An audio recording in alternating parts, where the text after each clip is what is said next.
पिता ने हमें कितना प्यार किया है। हम ईश्वर की संतान कहलाते हैं और हम वास्तव में वही है।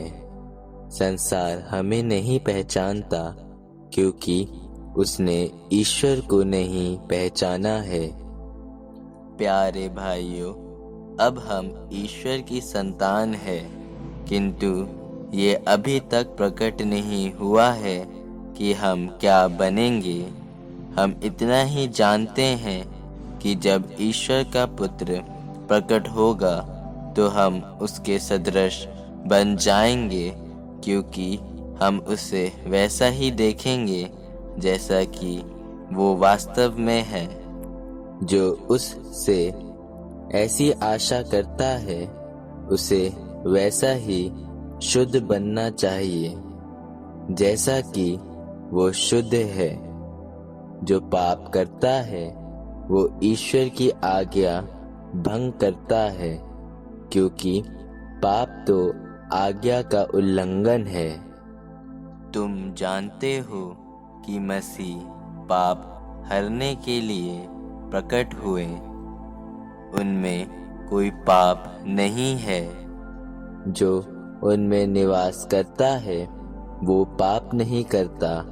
जो पाप करता है उसने उन्हें नहीं देखा है और वो उन्हें नहीं जानता। बच्चों, कोई तुम्हें बहकाए नहीं। जो धर्म आचरण करता है वो उनकी तरह निष्पाप है। जो पाप करता है वो शैतान की संतान है, क्योंकि शैतान प्रारंभ से पाप करता आया है। ईश्वर का पुत्र इसीलिए प्रकट हुआ कि वो शैतान के कार्य समाप्त कर दे।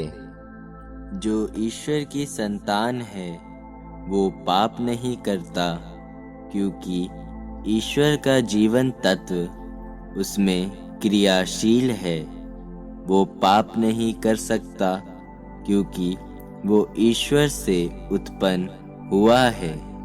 ईश्वर की संतान और शैतान की संतान की पहचान ये है, जो धर्म आचरण नहीं करता वो ईश्वर की संतान नहीं है, और वो भी नहीं जो अपने भाई को प्यार नहीं करता। क्योंकि तुमने जो संदेश प्रारंभ से सुना है वो ये है कि हमें एक दूसरे को प्यार करना चाहिए। हम काइन की तरह नहीं बने। वह दुष्ट की संतान था और उसने अपने भाई की हत्या की। उसने उसकी हत्या क्यों की? क्योंकि उसके अपने कर्म बुरे थे और उसके भाई के कर्म अच्छे। भाइयों, यदि संसार तुमसे बैर करे, हम जानते हैं कि हमने मृत्यु से निकलकर जीवन में प्रवेश किया है, क्योंकि हम अपने भाइयों को प्यार करते हैं। जो प्यार नहीं करता वो मृत्यु में निवास करता है। जो अपने भाई से बैर करता है वो हत्यारा है, और तुम जानते हो कि किसी भी हत्यारे में अनंत जीवन नहीं होता। हम प्रेम का मर्म इसी से पहचान गए कि ईसा ने हमारे लिए अपना जीवन अर्पित किया, और हमें भी अपने भाइयों के लिए अपना जीवन अर्पित करना चाहिए। किसी के पास दुनिया की धन दौलत हो और वो अपने भाई को तंगहाली में देखकर उस पर दया ना करे, तो उसमें ईश्वर का प्रेम कैसे बना रह सकता है। बच्चों, हम वचन से नहीं, कर्म से, मुख से नहीं, हृदय से एक दूसरे को प्यार करें। इसी से हम जान जाएंगे कि हम सत्य की संतान हैं, और जब कभी हमारा अंतःकरण हम पर दोष लगाएगा तो हम ईश्वर के सामने अपने को आश्वासन दे सकेंगे, क्योंकि ईश्वर हमारे अंतःकरण से बड़ा है और वो सब कुछ जानता है।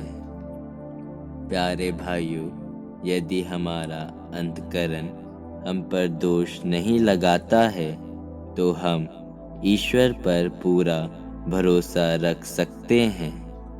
हम उससे जो कुछ मांगेंगे वो हमें वही प्रदान करेगा, क्योंकि हम उसकी आज्ञाओं का पालन करते हैं और वही करते हैं जो उसे अच्छा लगता है। और उसकी आज्ञा ये है कि हम उसके पुत्र ईसा मसीह के नाम में विश्वास करें और एक दूसरे को प्यार करें, जैसा कि मसीह ने हमें आदेश दिया। जो ईश्वर की आज्ञाओं का पालन करता है वो ईश्वर में निवास करता है और ईश्वर उसमें, और हम जानते हैं कि वो हम में निवास करता है, क्योंकि उसने हमको अपना आत्मा प्रदान किया है।